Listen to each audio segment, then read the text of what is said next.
How's it going, guys? Today we're going to be playing another indie game. This one's supposed to be a horror game called DAGON, however you want to pronounce that. This one looks more like an atmosphere horror game, more like a thriller. I don't know if this has any jump scares or not. So yeah, I just went in just to check the sound really quickly. I didn't really do anything in this game so far. It sounded pretty good. Hopefully you guys can hear me over the game audio this time. I am writing this under an appreciable mental strain, since by tonight I shall be no more. Apparently this has something to do with H.P. Lovecraft's things. During the game you will encounter interactive elements. Some of them will allow you to continue your journey. Others reveal interesting facts, so lore. Author, maybe that's H.P. Lovecraft. Some of the trivia is hidden. Find these secrets. Is this like an escape room type thing too? What's that? Penniless, and at the end of my supply of the drug which alone makes life endurable, I can bear the torture no longer, and shall cast myself from this garret window into the squalid street below. Okay, well that's very dark. Wait. Do not think from my slavery to morphine that I am a weakling or a degenerate. When you have read these hastily scrawled pages, you may guess, though never fully realize, why it is that I must have forgetfulness or death. Yeah, this game's already starting off really dark. Let's see that. Oh, dang. Okay.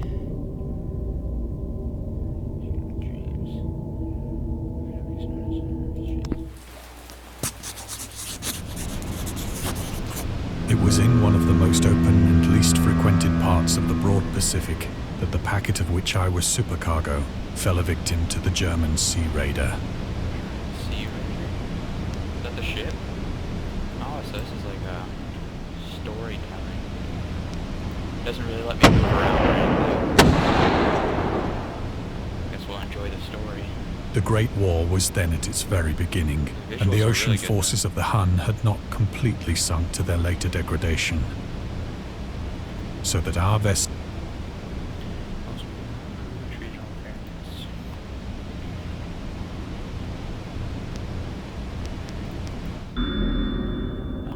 Central Asian nomads who established a dominion in Europe and invaded the Roman Empire in the 5th century AD. They were known as brutal, deadly warriors and masters of quick raids, who also developed powerful composite bows, lassos, and early siege weapons. That is a lot. I'm not sure if I'm going to read all of the lore in this one, but I'll let you guys take a look at this. You guys can pause the video or something.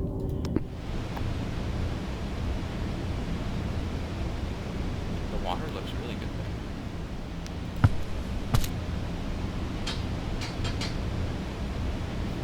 So liberal, indeed, was the discipline of our captors, that 5 days after we were taken, I managed to escape alone, in a small boat, with water and provisions for a good length of time.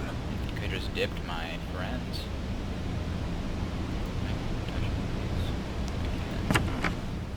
I escaped by myself away from my team. When I finally found myself adrift and free, I had but little idea of my surroundings. Never a competent navigator, I could only guess vaguely by the sun and stars that I was somewhat south of the equator. Oh, that looks nice. I love visuals like this.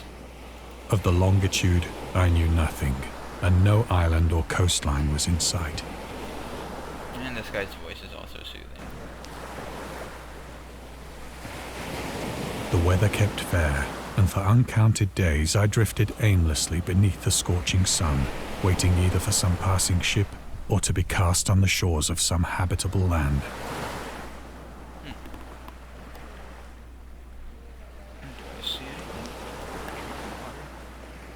But neither ship nor land appeared, and I began to despair in my solitude upon the heaving vastness of unbroken blue. Oh, I'm dying. I'm dying of dehydration. The change happened whilst I slept. Its details I shall never know, for my slumber, though troubled and dream-infested, was continuous.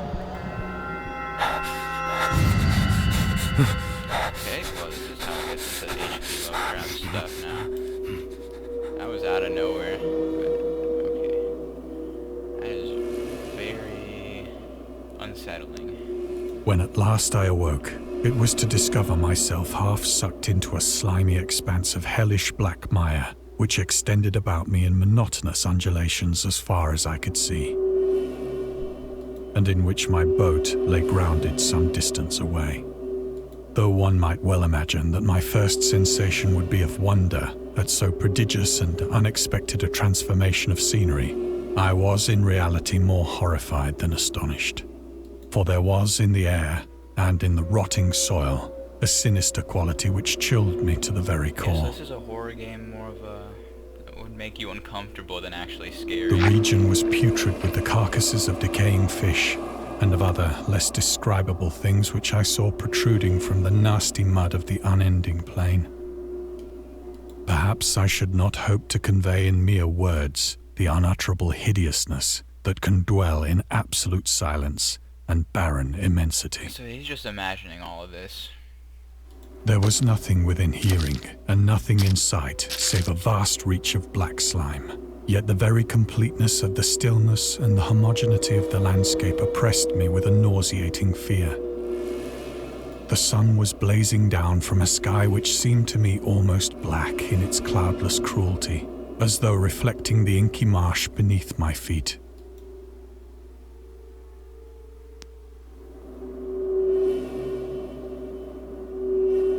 This is very weird. Oh my, those... okay, I do not want to hear that As again. I crawled into the stranded boat, That made me I cringe. realized that only one theory could explain my position. Through some unprecedented volcanic upheaval, a portion of the ocean floor must have been thrown to the surface, exposing regions for which innumerable millions of years had lain hidden under unfathomable watery Wait, depths. is he actually saying this, or is he just tripping? So great was the extent of the new land which had risen beneath me that I could not detect the faintest noise of the surging ocean, straining my ears as I might. Nor were there any seafowl to prey upon the dead things.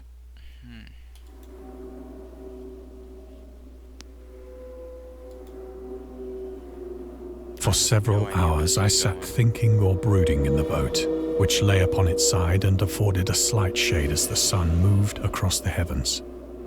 As the day progressed, the ground lost some of its stickiness and seemed likely to dry sufficiently for traveling purposes in a short time. That night I slept but little, and the next day I made for myself a pack containing food and water, preparatory to an overland journey in search of the vanished sea and possible rescue.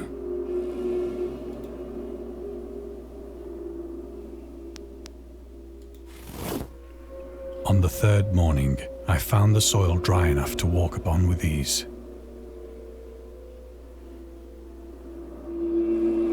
The odor of the fish was maddening, but I was too much concerned with graver things to mind so slight an evil, and set out boldly for an unknown goal. So he's just walking on the ocean now, then.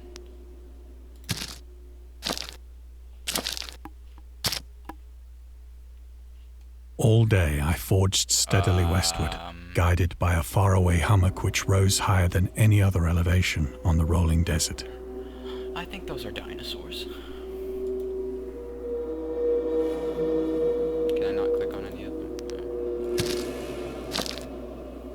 Oh wait, can I zoom in? Oh, I can zoom in. Oh, well, that's a normal animal. I'm not sure about these though.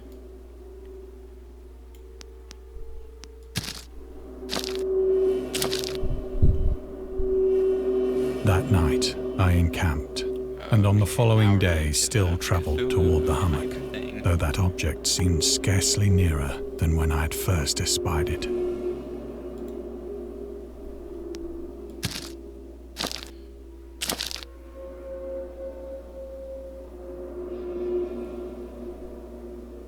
By the fourth evening, I attained the base of the mound, which turned out to be much higher than it had appeared. An intervening valley setting it out in sharper relief from the general surface. Too weary to ascend, I slept in the shadow of the hill. How could you sleep in this situation? I know not why my dreams were so wild that night. I wonder why. but ere the waning and fantastically gibbous moon had risen far above the eastern plain, If only I knew what gibbous meant. I was awake in a cold perspiration, determined to sleep no more. These words are too big for my brain. I just had school. Such visions as I had experienced were too much for me to endure again. And in the glow of the moon I saw how unwise I had been to travel by day. Without the glare of the parching sun, my journey would have cost me less energy. Indeed, I now felt quite able to perform the ascent which had deterred me at sunset. Picking up my pack, I started for the crest of the eminence. I'm not sure if climbing this mountain is the greatest idea, but I guess so. Can I? Oh, I guess I grab my bag. I have said that the unbroken monotony of the rolling plain was a source of vague horror to me. But I think my horror was greater when I gained the summit of the mound and looked down the other side into an immeasurable pit or canyon. So is this supposed to like represent how he's feeling in life? Is this like a... whose black recesses the moon had not yet soared high enough to illumine. I felt myself on the edge of the world, peering over the rim into a fathomless chaos of eternal night. This is flat Earth. Through my terror ran curious reminiscences of Paradise Lost, and of Satan's hideous climb through the unfashioned realms of darkness. As the moon climbed higher in the sky, I began to see that the slopes of the valley were not quite so perpendicular as I had imagined. With my soda. I'm enjoying this story. I need some snacks. Wait, am I going in? Ledges and outcroppings of rock afforded fairly easy footholds for a descent. Why would you want to descend? Whilst after a drop What of is he only a doing? few hundred feet, the declivity became very gradual. Do I have any other option to turn back? No. Guess we are only going down. Urged on by an impulse which I cannot definitely analyze, I scrambled with difficulty down the rocks and stood on the gentler slope beneath, gazing into the Stygian deeps where no light had yet penetrated. No, that's not that deep. We didn't even go that far. All at once, my attention was captured by a vast and singular object on the opposite slope, which Wow. rose Oh, steeply that thing. about 100 yards ahead of me. An object that gleamed whitely in the newly bestowed rays of the ascending moon. What are those called? Obelisks? That's what that looks like. Oh, yeah, I'm eating right now.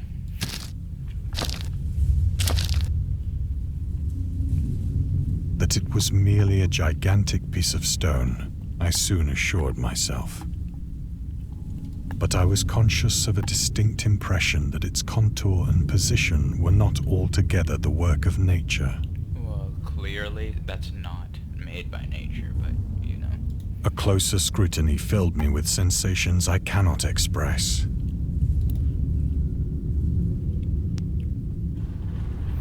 I know there's probably a lot of secrets I've missed so far, kinda, because I'm just paying attention For to the despite its storyline. enormous magnitude, and its position in an abyss which had yawned at the bottom of the sea since the world was young, I perceived beyond a doubt that the strange object was a well-shaped monolith, Oh, I was close. I said monolith. whose massive bulk had known the workmanship and perhaps the worship of living and thinking creatures. Dazed and frightened, yet not without a certain thrill of the scientist's or archaeologist's delight, I examined my surroundings more closely. That means there's a secret. Is that a secret? No. Nope, no secrets. Hopefully. The moon, now near the zenith, shone weirdly and vividly above the towering steeps that hemmed in the chasm. Oh, well, that doesn't look good. Oh, these sounds, they're actually pretty creepy. And revealed the fact that a far-flung body of water flowed at the bottom, winding out of sight in both directions and almost lapping my feet as I stood on the slope. Are we gonna summon the big octopus man? Across the chasm, the wavelets washed the base of the Cyclopean monolith, on whose surface I could now trace both inscriptions and crude sculptures.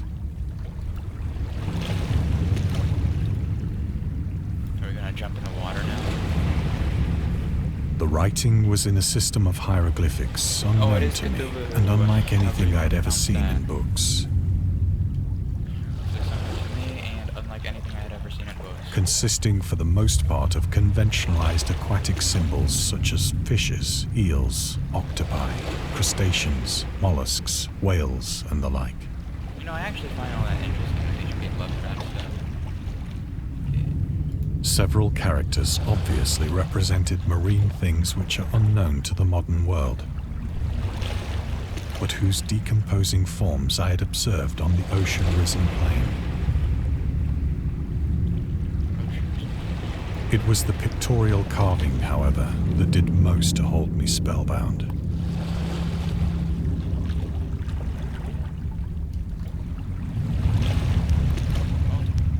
We can do this. Contains many themes and storytelling methods that Lovecraft developed in his later works, such as telling the story through carvings, journals and characters' notes, islands emerging from the ocean, or fictional beings and deities, I think that's how you pronounce that. Deities, based on real events and mythologies. I like mythologies. It is also considered the origin of the popular... I already tried to pronounce that and I failed miserably, so I'll let you guys pronounce that. Some of the Lovecraft other stories also conclude in a manner similar to DAGON. Let's get the details in order not to spoil the ending. Okay, well that's good. They skipped that. Plainly visible across the intervening water, on account of their enormous size, were an array of bas-reliefs whose subjects would have excited the envy of a doré. Okay, well I have a feeling that we're going to die at the end of it. We're going to be consumed by the I think that these things man. were supposed to depict men, at least a certain sort of men. Though the creatures were shown disporting like fishes in the waters of some marine grotto, or paying homage at some monolithic shrine which appeared to be under the waves as well. Of their faces and forms I dare not speak in detail,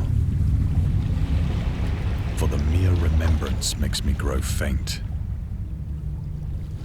Grotesque beyond the imagination of a Poe or a Bulwer. Oh, that's creepy. Which one's scarier?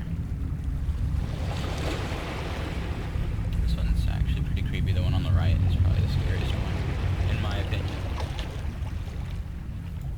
They were damnably human in general outline, despite webbed hands and feet, shockingly wide and flabby lips, glassy, bulging eyes, and other features less pleasant to recall. Curiously enough, they seem to have been chiseled badly out of proportion with their scenic background.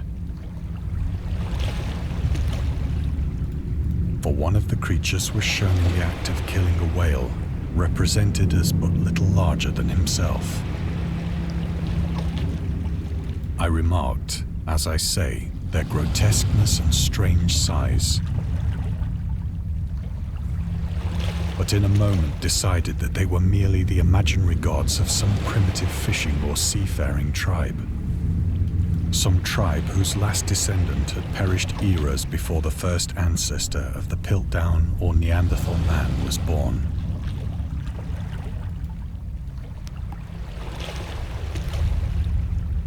Awestruck at this unexpected glimpse into a past beyond the conception of the most daring anthropologist, I stood musing whilst the moon cast queer reflections on the silent channel before me. Then, suddenly, I saw it. Oh, well, we're dead. Oh. I see that too. Yeah, we're 100% dead. Once I press this button, we're dead. With only a slight churning to mark its rise to the surface, The thing slid into view above the That dark doesn't feel waters. pretty slight. My whole screen's shaking right now. Fiend-like and loathsome, it darted like a stupendous monster of nightmares to the monolith, about which it flung its gigantic scaly arms, the while it bowed its hideous head and gave vent to certain measured sounds. I expected some different monster. Definitely not that. And I think I went mad then. Nope, I just fainted. Of my frantic ascent of the slope and cliff, and of my delirious journey back to the stranded boat, I remember little.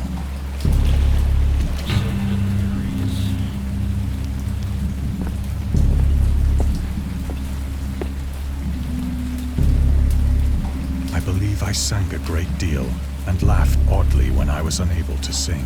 Okay, yeah, this guy is definitely going insane.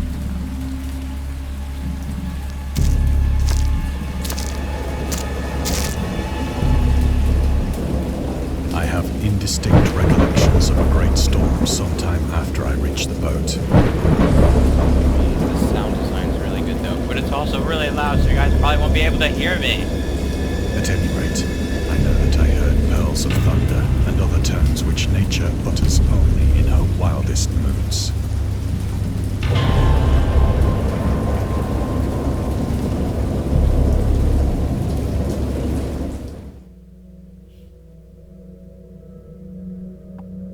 When I came out of the shadows, I was in a San Francisco hospital. He was tripping. What did I say? He was dehydrated and he was going insane. Brought thither by the captain of the American ship which had picked up my boat in mid-ocean. In my delirium, I had said much, but found that my words had been given scant attention. Of any land upheaval in the Pacific, my rescuers knew nothing. Nor did I deem it necessary to insist upon a thing which I knew they could not believe.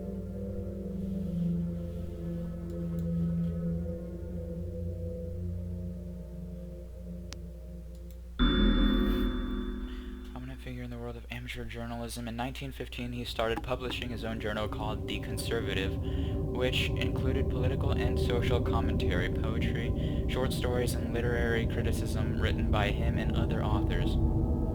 Howard was a skilled wordsmith, but he also took criticisms to heart, which resulted in his decision to step away from writing and poetry and concentrate in weird fiction again for this first time since his teenage years.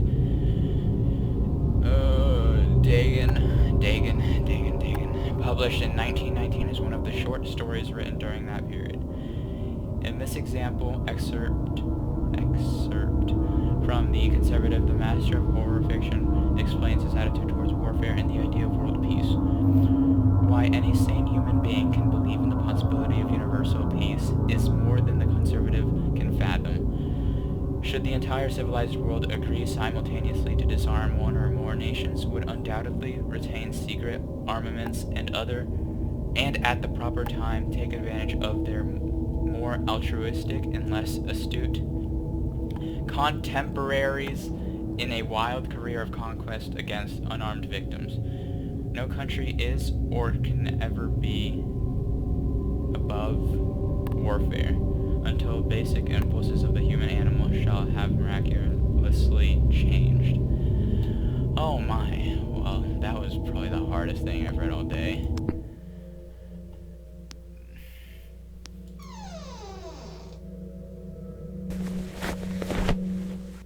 Once I sought out a celebrated ethnologist. I have no idea what that means, but I'll search it up for you guys, because if you guys don't know what that means either.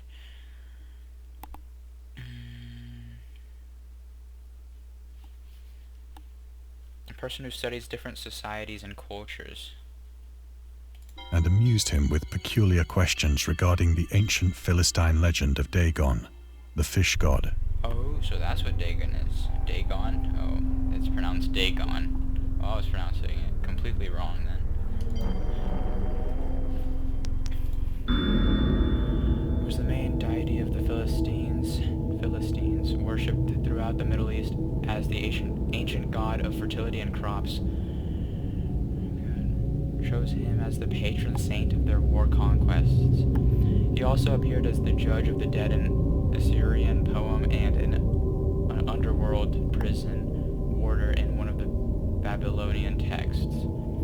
He is often mistakenly taken for a fish god due to the wrong interpretation of his name, as in Hebrew, the word dag means fish. Moving over the deep ones. Secret cult, esoteric order of DAGON. Dang, all this lore really goes in deep, and it's making my brain hurt.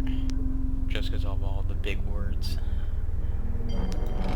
And no, at least I can read all of them, that's fine. I know what most of them mean. But soon perceiving that he was hopelessly conventional, I did not press my inquiries.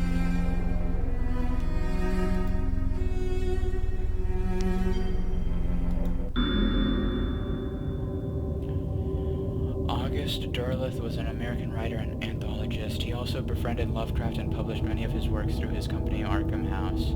Although he greatly contributed to the popularization of the author's work, after his death he is surrounded by numerous controversies. One of his most questionable decisions involved introducing the good versus evil doctrine to the Cthulhu mythos, which contrasted with Lovecraft's view of the world and his approach to cosmic horror.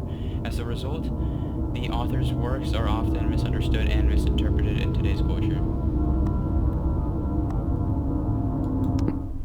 Wait, so is that Cthulhu a good guy or bad guy? I thought he was bad. But that's just because he looks like a bad guy.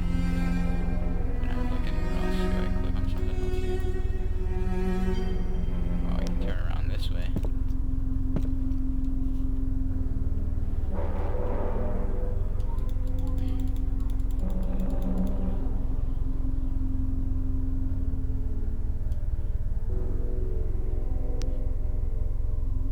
Secrets? No more secrets, okay.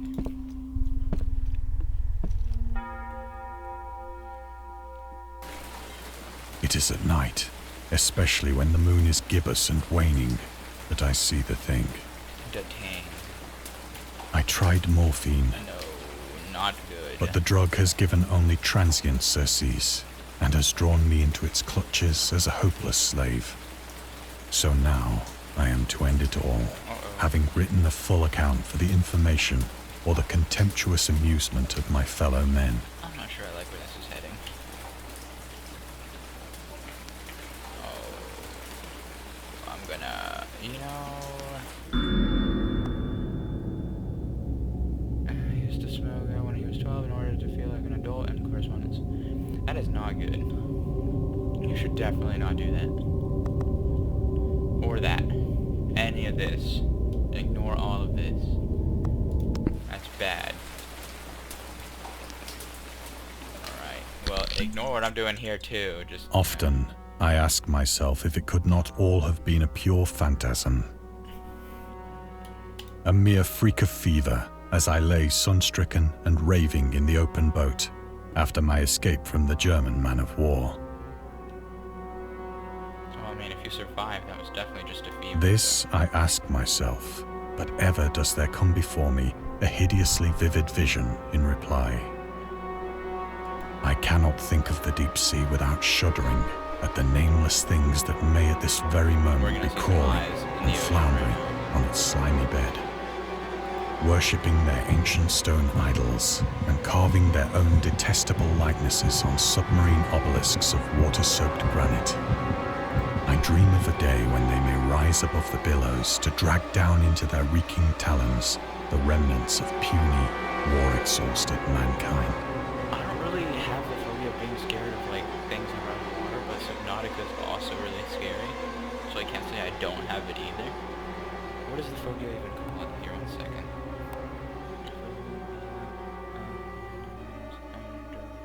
Water. Thalassophobia. Yeah, that's it. Of a day when the land shall sink, Yeah. and the dark ocean shall ascend amidst universal pandemonium. Well, that does not look good. And that should... I'm guessing that's the end. The end is near. Oh, it is.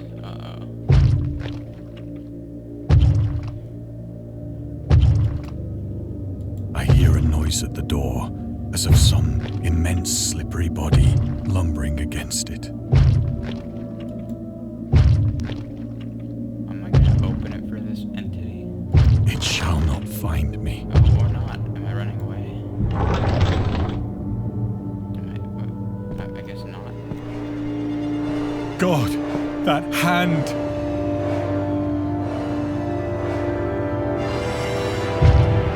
The window! The window! Oh no, it's gonna be some person. This guy's just tripping and he's gonna jump out the window. Oh, he's telling me to jump out the window. Is there a time limit?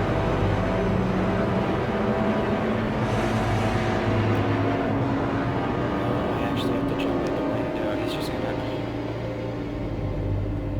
Well, I already know what's gonna happen. Oh, even the button's having a stroke. Alright. Well, it was nice knowing everyone.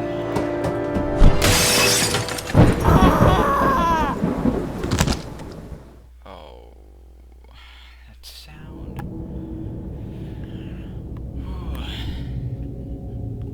Well, that was really an interesting ending. Kind of knew it was going to end like that. Yeah. Well, this game was actually really interesting. It didn't really have that much movement. I thought we were going to be able to like actually get into it more. It was more just like listening to a story. It was very interesting though. I would recommend you guys just, you know, getting into this game. It's free, so I just recommend you guys playing this for a little bit. Just enjoying the, what, it was like 30 minutes of gameplay. Well, we'll see all you dudes later.